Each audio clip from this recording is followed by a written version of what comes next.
I want to talk about researching and planning your presentation. I also want to talk about the 3 parts that go into every presentation and also the best kinds of ways of organizing it. And just touch a little bit on really strategically identifying and targeting the people we're talking to. First of all, the first part of that research I'm going to call continual learning or education. Before you even think about a speech, there's some things you ought to do for your career, also make you better speakers. Number 1, read voraciously. When I say voraciously, I don't even mean you have to read a book a week.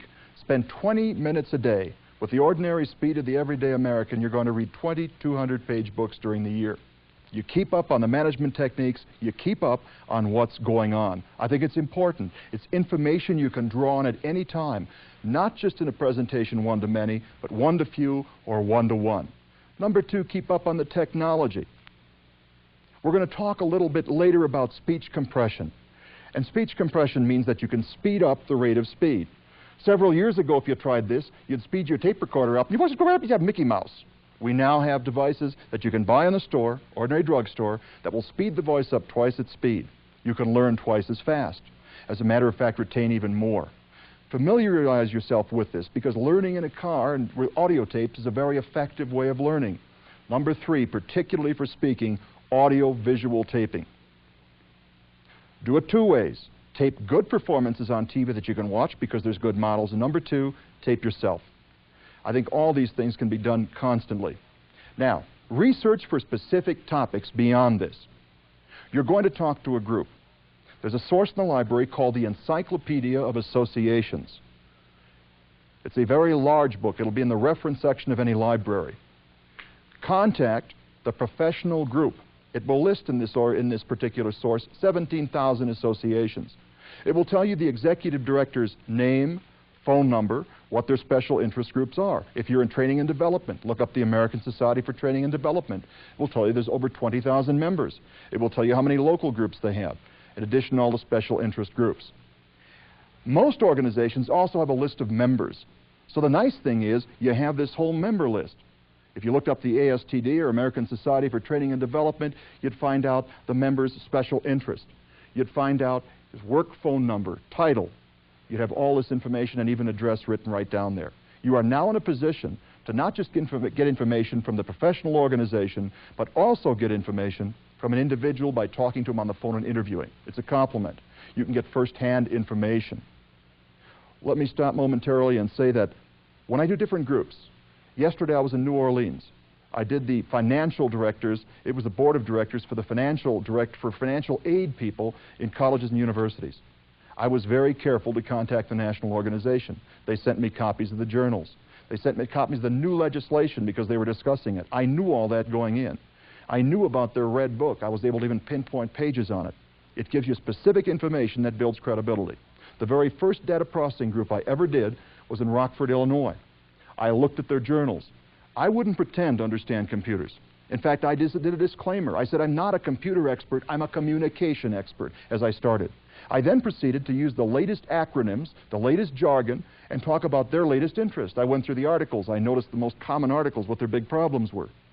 I even mentioned a brand new language IBM was using. At the end of that talk, 2 people ran up and said, tell us more about IBM's language. I said, competitors of IBM? They said, no, we work for IBM. We never heard of it. Your credibility goes up. What I'm going to suggest is, backed with that kind of information, you don't have to be an expert, but you can at least talk intelligently, and it builds credibility.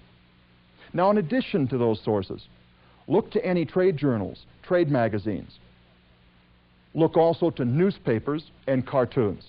If you've ever seen a good cartoon, get in the habit, and there's a little hint for speakers. You're now entering the world of speaking. I said earlier in the introduction, you could borrow, modify anything I have. As a speaker, start to borrow, modify, collect, cut things out. I know when speakers are on planes ahead of me. I pick those little books out that are in the pockets in front of me, and the cartoons are missing, articles are missing.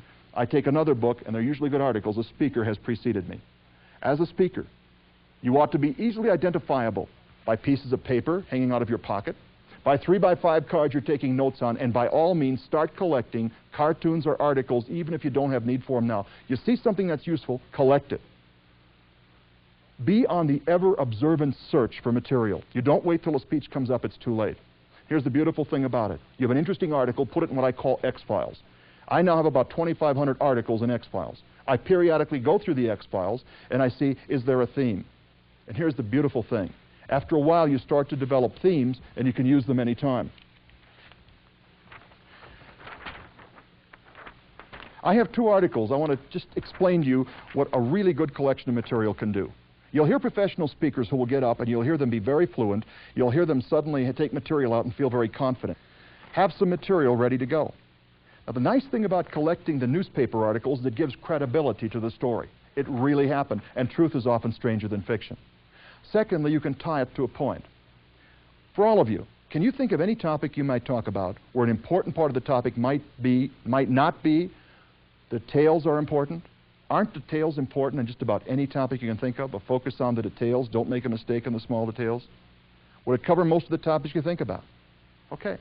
What I'm going to suggest is I have then 2 articles that any of you could use with a different introduction. And I want you to notice what this kind of research does. I had these in a file 6 months ago, didn't know I'd use them. I collected them. I now have used them numerous times. And by using them for that point, I am so confident that let me make a prediction, even though you're a small group. You will, with the first article, laugh a little bit. With the second article, you will laugh loudly. Now, how do I make this prediction? Because humorists aren't supposed to do that. It's because I know the material and it works. Also, feel welcome to borrow it. Now, I'm going to give you a different introduction into speaking, but you could use it for anything on detail. Here's how it works. As speakers, have you ever noticed a speaker get up and use visual aids, and they have the overhead transparency and they straighten it up each time it's a little bit crooked? Or they have just little things go wrong? Have you ever seen that? A little bit of a stumble, a little bit of a glitch? Every time you have a glitch, it just chips away at your credibility. Those details will kill you. And I want to tell you, you can have a great product, a great service, a great anything, but those details will murder you every time. The New York Times, April 14th, 1985, referred this to a problem on details. At Colorado Springs, Colorado, at the Army base, an Army clerk wanted to order a $6.04 incandescent light bulb. The requisition order was 204-000-3684-972. He quickly jotted it down, 204-000-3684-772. I mean, one little mistake, one little number. At the Army base at Colorado Springs, Colorado, they now have a 14,500-pound anchor that costed $28,000 to deliver. Can you see him saying to the company commander, sorry, sir, just made a little mistake? Unless you think this is the Army, it wouldn't happen in the private sector, couldn't do it. Let me read this one to you. Do you remember, or are you familiar with the telephone's yellow pages? Okay? This is an ad for the yellow pages. It was designed well, it was printed well, it was proofread well, perfect in every way, but they made one little mistake. Let me read this one to you. Chicago Tribune, January 6, 1981. An Abilene, Texas funeral home filed a $311,000 suit against Southwestern Bell Telephone Company over a misplaced ad in the 1980 Yellow Pages. The funeral home was listed under Frozen Foods Wholesale.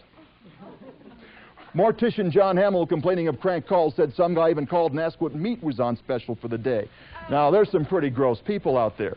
But my point is, if you're not careful, the little details will kill you. Now notice, I predicted the result. That little humorous tune wrapped up a point I wanted to make, and you did it with humor. I got your attention. Remember, with humor, you get attention and wrap the point up. How could I predict that? Because it's material I've used before, you feel confident in it. So start collecting material. Start building yourself a file. Start building yourself a file. Generally, there are 3 parts to a speech I want to address, and that's the beginning or introduction, the body, and conclusion. 3 parts, and they ought to be separate. Remember my introduction. If you went back and you look at your notes, you're going to find I did several things. Number 1, I got your attention. When's the last time you saw a speaker get up in front of you with a paper sack on his head? Crazy eyeglasses in the hands. But the point is, I got your attention. It was a lead-in, and tied to the point, it made the point. Secondly, what did I do? I talked about the importance of the seminar and communication. You have to give people a reason for being there. Thirdly, I built credibility. That credibility I referred to later, and I'll continue to refer to that throughout the presentation. And then I told you what to expect, what was coming for the day, and from my style, and told you what I thought you had to do. A perfect setup. You preface, really, you actually precede and explain what is going to happen. Let me reword that. You actually take your time and summarize what's going to happen. The body. Some presentations of this kind focus very much on the body and say, okay, we're going to tell you how to organize an outline. You're all way ahead of the game. I'm not going to do that. But the body generally have the evidence, proof, and I trust you in laying it out. I want to focus on the conclusion. The conclusion ought to be a summary wrapping it up. It ought to talk about what preceded, and it ought to leave you wanting more. It ought to leave you wanting more. So many of the presentations will be done well, and people sort of just grasp at trying to get off. They don't know how they're going to end it. Put very great amount of time on how you're going to end it. That's the call for action. That is where it really wraps up. If you fail there, you have a real problem. Now, where do you get material for this? I've talked about magazines, trade journals, newspapers. I now want to say that as a speaker, the world literally is your reference book. Look anywhere that you can to find information and to find sources and material that you can use. I'm going to give you a way of wrapping up the speech. I may decide to use it later. I want you to watch what's going to happen. For you people on the right, this side of the room, I start from there and I swing over. As I do this for the third time, I'll get to you last. You might want to look over and watch people's reactions on that side. Again, you wrap it up with pizzazz, you summarize it, and you leave people wanting more. Let me show you how it works. It's an example of a source that's a little bit different. I'm going to wrap this up with this child's coloring book. Incidentally, you could all use this coloring book for any talk at all because it could apply. I'm going to apply it to speech. We're at the end of the day. I could end this way. You've been with me all day long. And I think what's happened today is really explained very much in this child's coloring book. When many of you came in, you didn't have any understanding of the research and the psychological studies concerning rate of speed, concerning body movement, considering the body's a living visual aid. In terms of your idea about public speaking and presentational skills, really, your knowledge in terms of this coloring book was very much like it, as this coloring book was sort of a really blank page. But you've been with me all day. And what's happened during the day is I've given you a clear outline of what you have to do. The strategies are clear. I've given you exercises. I've given you a program that you can embark on. At this point, if we were to look at the coloring book as you're about to leave today, the coloring book really looks a bit like this. We have the kinds of items that you have to really provide you a strategy and an outline, but it's not going to make you a great presenter. To be a really great presenter, you're going to have to start a step at a time. Remember, you start small and you add on progressively. You're going to give that first report at a secretary's meeting. You're going to go to the Toastmaster organization. You're going to stumble a little bit, but eventually you're going to be very, very good. And if you practice, you, like this coloring book, can add the color, life, flair, and pizzazz to it. Now, the interesting thing is when you do that, with the color and the pizzazz and everything else, people react to it. Now, I want to say several things about it. Did you like the coloring book? Okay. And most people do. What you'll have in larger groups is you will almost get a gasp. The nice thing about it is I choose these, and if you choose any kind of a visual aid, make sure it's so simple your 3-year-old can use it at home. You don't want to spend time because you may mess it up. This is very simple. Bottom corner, top corner, middle, and you have it. My point is, make sure it's simple. Borrow from magic. Borrow from mentalism. Go to a children's show that your child goes to. Look for material. You drive down the street. You see someone use something. You go to a movie. Write the idea down. And let me suggest you get in the habit of carrying 3x5 file cards with you as potential speakers. I carry, when I'm not speaking, 2 3x5 file cards and a pencil. And I've developed the unusual technique of driving down the highway, and when I have an idea, because it can pop any time, I can drive with my knees at 65 miles an hour. Now, I just got married about 9 years ago, so you can imagine my wife's surprise when suddenly I started driving with my knees. My point is, be absolute ready, a complete, constant search for material. Be ready for a constant search. Borrow from anywhere. And again, make it so simple a child could use it. But make sure it ties to the point. Now, what organizational structures can you really use to maximize impact? And I want to take you inside my head on this one. I'm going to ask for a little help, because I have an outline prepared. And the point I want to make is that very often as a presenter, I may be prepared to talk to an audience, and I do all my homework, but get there and discover they don't need what I presented. So what should you do? you again, we talked about being proactive, prepare for adjusting to that on the spot. And so let me just describe for you what I have. I have 4 kinds of organizational structure I'm going to talk about, and you don't have to write these down because I'm going to try and adjust to you. First of all, memorized is one format. How many of you memorize a presentation? Completely? Totally? Totally? Since no one memorizes it completely, let me collapse that, and let me only talk about parts you all might want to memorize, and give you just a very quick sentence on why you don't want to memorize. Now, I had that as a major point, rationale for why you wouldn't want to. How many of you do manuscript speaking? You have a manuscript, and you have to, for reasons you're talking to the press, you have to make sure the words are right. You literally read from the manuscript. Do any of you do that? None of you here do that. Well, I actually have in that part 4 overheads. Now, what would have happened is, if one of you had said that you do manuscripts, I'd say I'm not going to trouble the whole audience, and I'm not going to try and spend time giving you all about reading manuscripts, and just one of you needs it. I would have walked out and said, these are 4 very complete manuscripts, and they are.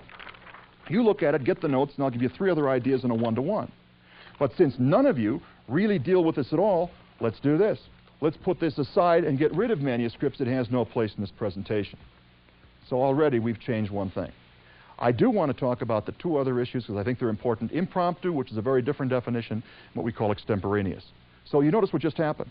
I've now modified this. We're not even going to have manuscripts in it, and we're going to collapse memorized. Memorized format. You don't want to memorize because a couple of things happen. It's tough to get the meaning across when it's just words. How do you find your place when you're lost? And most importantly, I just adjusted to you. If you memorize it, you can't adjust to the audience, so you don't want to do it. But there are some things that can help give you confidence that it's really useful to memorize. First of all, memorize, and I mean backward, forward, inside out. Practice on your way home. Practice before you go to bed. Practice the first 5 and the last 5 lines of any presentation. The very first and very last 5. I've heard people say that they get up to present, and they get up and immediately they choke up. Their voice gets very, very choked up. They sit there and they get nervous and they blow the first line. And when they do, it makes them nervous and the second line is worse, and it's an ever-decreasing sort of thing that happens to them. I'm going to suggest if you memorize cold, and boy, I mean backward, forward, in the car, on the way home, at work, every spare time, on your way at lunch, you will know it. Don't just memorize it, get there early. Get there early before people are there. Sit out where you're sitting now. Walk up when no one's out there. Imagine a full audience. Give these at least mentally and orally if possible. Give those 5 lines. The interesting thing is when you get up and the audience is there, pause, look at them, go into the 5 lines. By the time you hit the 5th line and you have no problem, oh boy, you are on a roll. You don't have to worry about the voice choking up or anything. The next big problem is how do you wrap it up? And remember, it's key. Memorize those last 5. I mean cold. So you know you're going to end with strength and memorability. And so I think in terms of memorization, those are the only parts you may memorize. One little disclaimer, yes, you may memorize a poem or something like that, but as far as the speech, do not memorize it. Second category I want to talk about, impromptu speaking. I'm going to give you a very different definition of impromptu than you get in most books. Most books say impromptu is being caught by surprise with a topic that you're not expecting. That's not it. Impromptu, I define this way. Impromptu speaking occurs in those situations in which you're not expected to give a speech, but give a prepared speech. Impromptu speaking are those situations in which you're not expected to give a speech, but you in fact give a prepared speech. So what I'm suggesting is it's in the eye of the beholder. You see, if you're announced as the speaker, and they say, this is the speaker of the day, and you're introduced and give a great speech, they'll come up and say, wow, you are some speaker. But think of the effect. If you are called and no one knows you're ready, and you give a presentation that's as good as that prepared speech, now they don't say, boy, is that a well-prepared speech. They say, my God, in the spur of the moment, you're brilliant. You see, that's the kind of reaction I'm talking about. And so every time you go into a meeting, every time you comment at a meeting, every time you go into the normal everyday relationship, but you know this meeting and this controversial subject's coming up, you prepare for the issues. You know what the issues are. You prepare it like a speech. And someone brings the issue up and you say, by the way, it just occurred to me, and you come out brilliantly. Wow, is the impact expanded. And so I'm going to suggest what you do is you prepare yourself impromptu. And we think of public speaking situations. Very often the situations we think of as public speaking don't even have to be one-to-many. They can be, for example, one-to-one. How many of you love, here's a threatening situation, but one where you could really use it. How many of you love to change jobs and love to interview? You'd rather interview than eat? I'd like to say I do, but obviously you'd know that was a lie. But the thing is, how many of you really enjoy it? Because you ought to. That's a shame. It's your chance to brag. Now, have you ever been in an interview and someone catches you unexpectedly and you've seen it, immediately all the nonverbals and verbals fail? I call it the wild-eyed Bambi look. And the body and everything goes, you've seen those? Okay? What you do instead for the impromptu situation is you prepare. In fact, I'm writing a book on it. One of the things I try to have people do is prepare a 4-point agenda of something you have to offer that no one else has to offer, that make you very unique. And you develop these into works of art. And if you have those, we can show you how to literally bridge the gap and get them out in every interview. Now, I think it's a good kind of presentation because you're familiar with it and fearful of it. Notice the difference in these responses. You now are in that situation.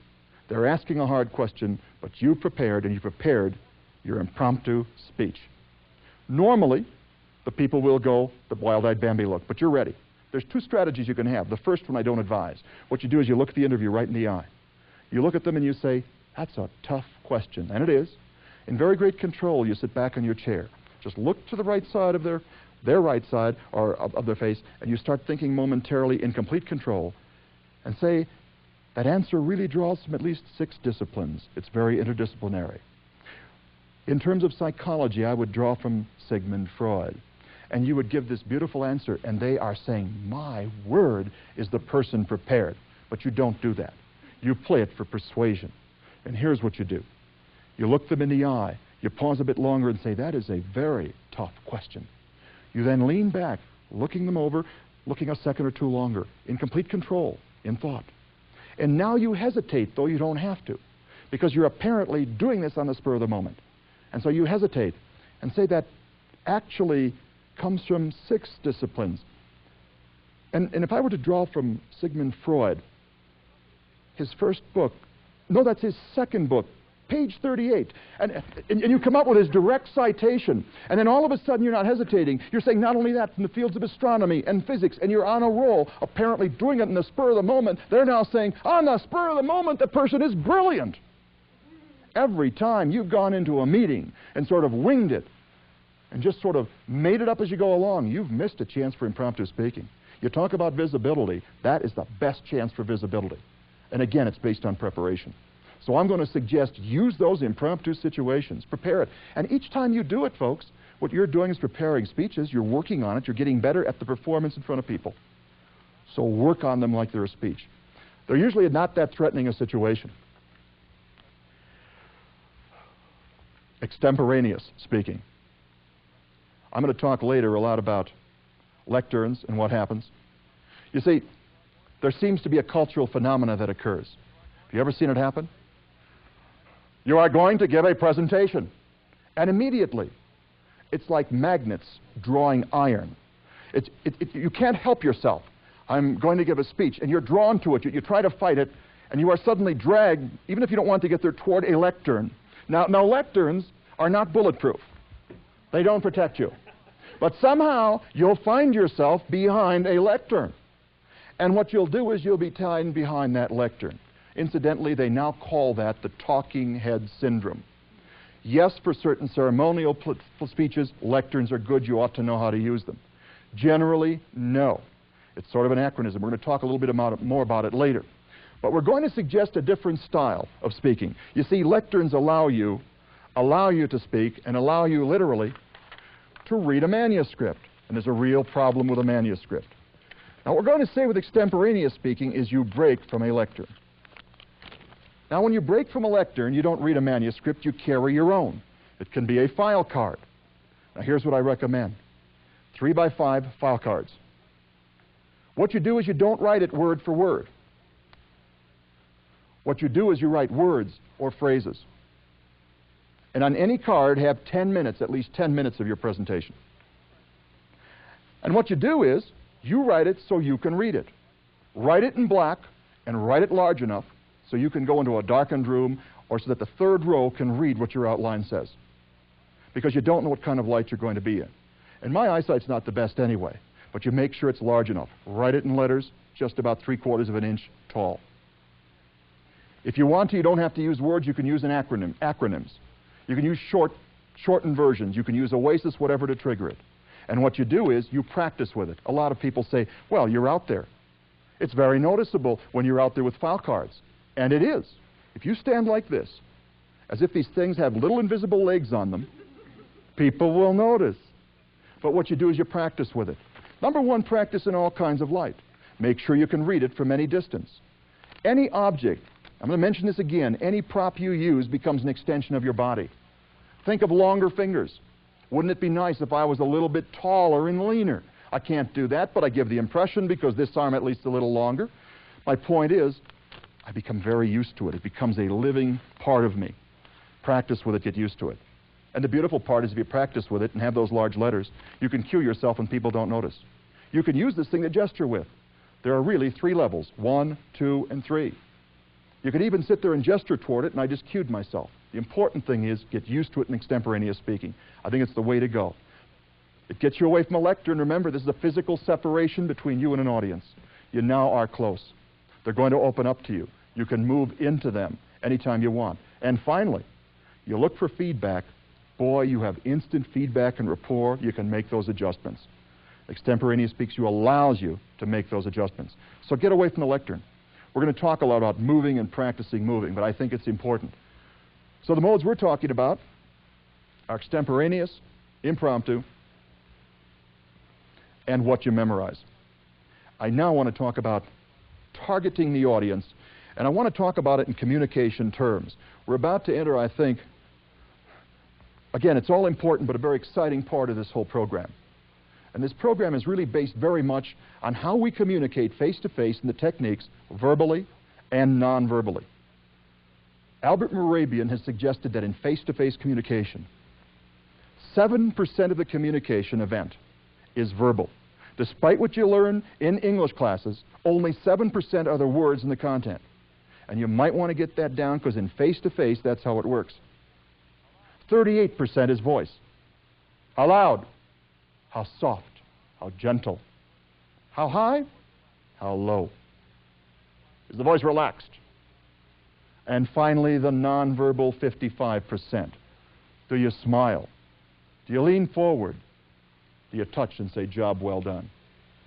And the important thing is that the 7, 38, 55 seem to hold up across technical presentations and all kinds of presentations. Now, a lot of people look at that and they say, I don't really believe that. And what I've just given you anyway, how many of you have heard those statistics before? About 6 of you. For those of you who haven't heard it, and for those of you who have heard it, what I just presented as a speaker, and I want to take this to 2 levels now, I've just presented evidence which you know in your mind. How can I take that and make you also understand it in your heart and right in your gut? That's the question. And you do it with audience interaction. I'm about to do it, and I'm going to make 2 other points as I do it. I'm going to claim, like none of the researchers have claimed, that if you can get the physical proximity, those 55% or that 93% nonverbal right, it doesn't matter what you do with the 7, people are going to believe the 93% every time.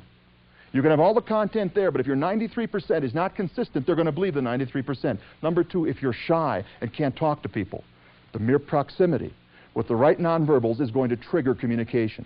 You cannot help yourself. I'm now going to ask you to participate in an exercise. And here's what I want you to do. I'm going to want you to find someone in this group that you do not know. You can turn in place. You can, if you want to, leave your seat. I want you to find them. I want you then to stand and look them in the eye. And I want you to smile a smile of joy in the knowledge this is going to be a relationship that's going to last at least 20 years.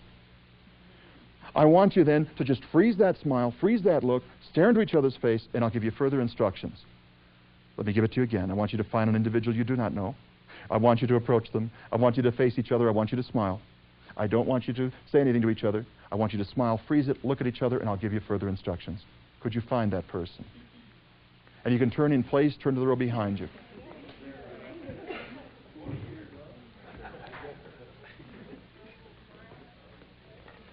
Incidentally, let me just stop this momentarily. You're a very intelligent group or you wouldn't be here, an intelligent audience. I thought I was so clear. I gave you the instructions twice. What did I say? Find a person you don't know, face them, make sure the nonverbals are right, and don't say a word. Did you hear that conversation that got triggered? A couple of you caught yourself. One group back there saw me looking. One fellow said, and my name's, right through clenched teeth because they didn't want to reveal it. My point is, did you notice the mere proximity triggered it? You couldn't stop yourself. So keep the instructions in mind. I want you once again to turn, freeze those smiles. Now that you know that the vibrations are right, I want you to take your free hands and I want you to grasp the other person in a grasp of joy. You have them? Okay, I'll take it. Freeze it right there. All the smiles, all the nonverbals are right. Now I want you with the warm vibrations going up your shoulder to take your free arms and clasp each other's elbows, putting you nose to nose, face to face. Freeze those smiles. Look into each other's eyes.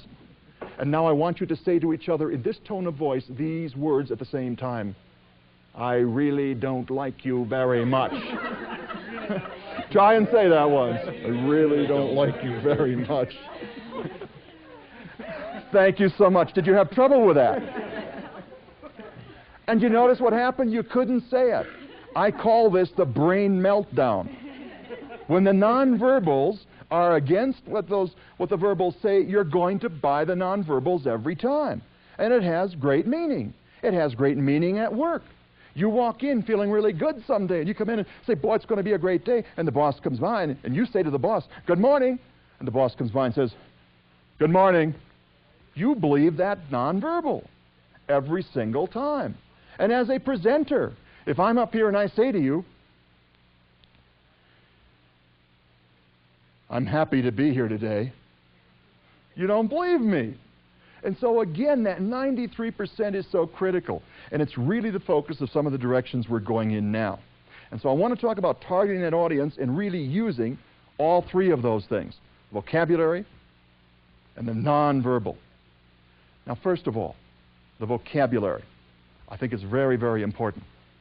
In terms of the words, you've got to be absolutely certain that they are clear, indelibly clear. Because if they're not clear, people can misunderstand. For example, in Cincinnati recently, a motorcycle rider bought himself a bullet-resistant and knife-resistant vest to protect himself from gangs. Was he safe? And I see heads shaking no. Could you tell me why? Any idea why? Okay, and it just sounds not right. But you see, bullet-resistant and knife-resistant is not like bulletproof or knife-proof. As he found out, much to his sorrow, because he tested it that afternoon with a butcher knife, that he plunged in from the very start and almost buried in his backbone and nearly died. Now, not all consequences of words had that kind of result. But my point is, the words have got to be very clear. People can misunderstand, and you can go back, if you read something, and you can reread it. People hear it.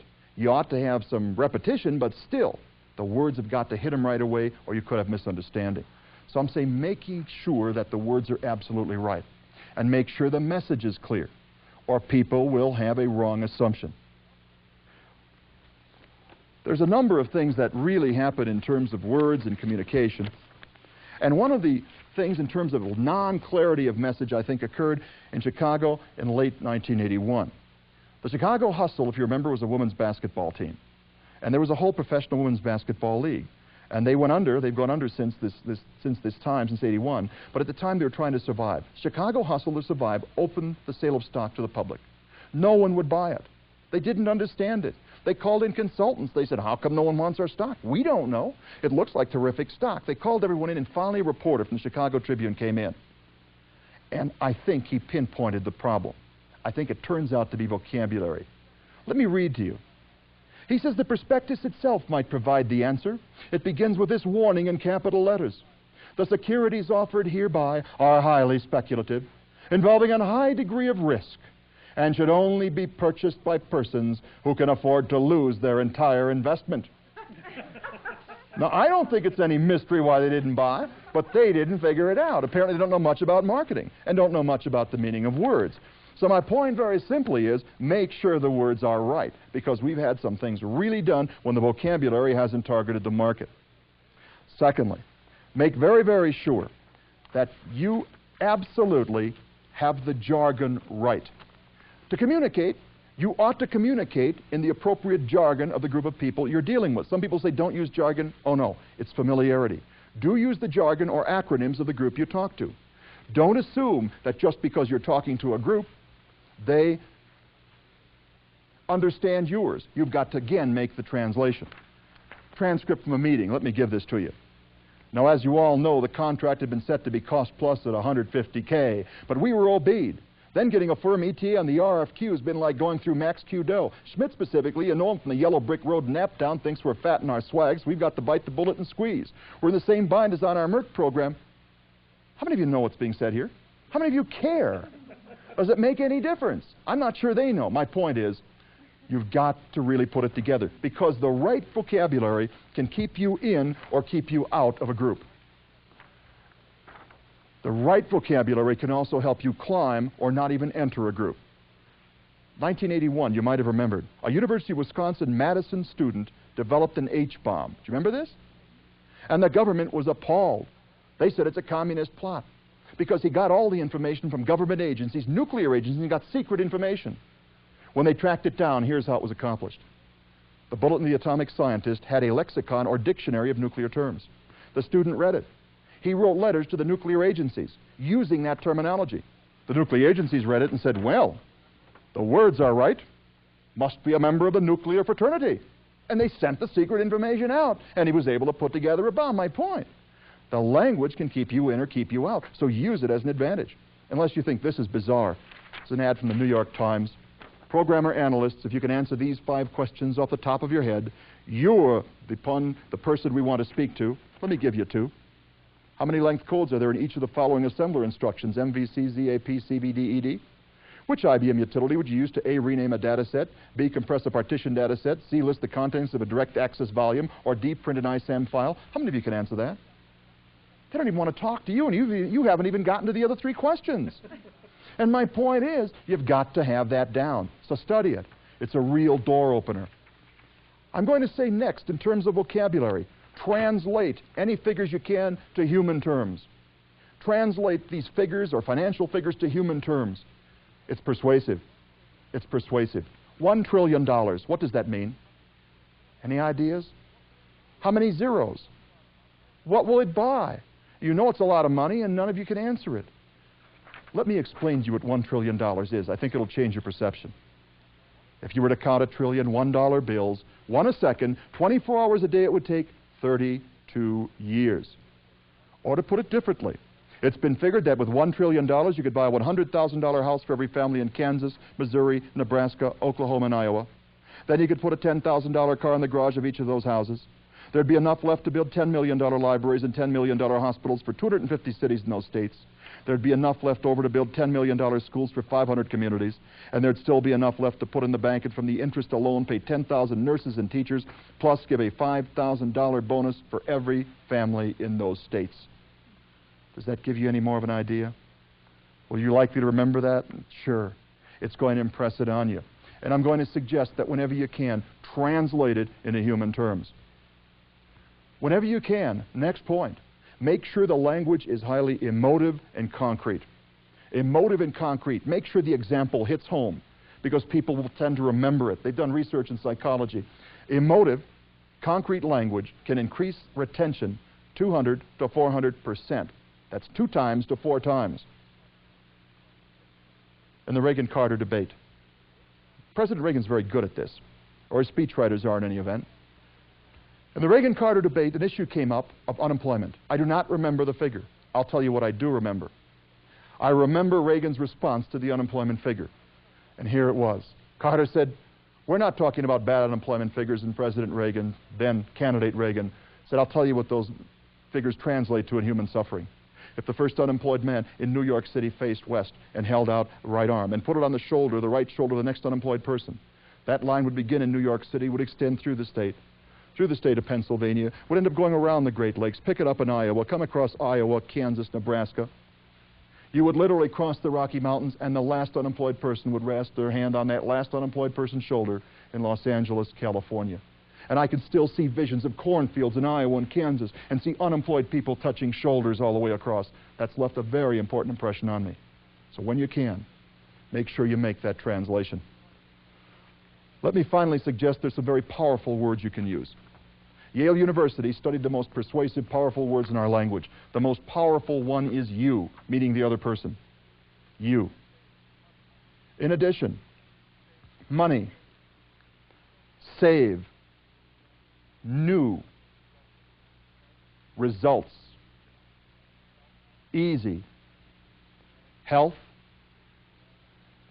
safety, love, discovery, proven, and guarantee.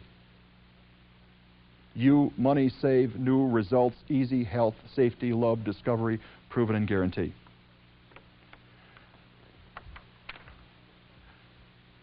So far we've discussed research in general, specifically continual learning, research for the specific topic, 3 things that go into a good speech, most effective organizational methods, and targeting your audience with the words.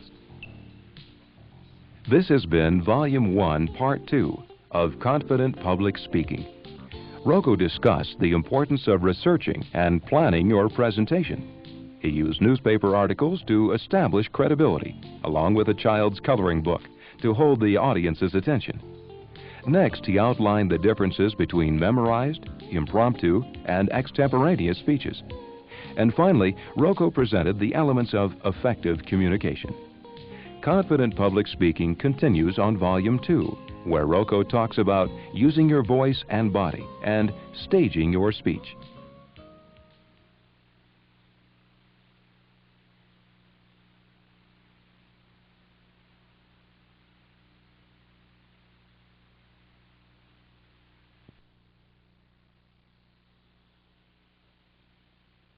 Career Track presents Volume 2 of Confident Public Speaking with Dr. Roko Paskov.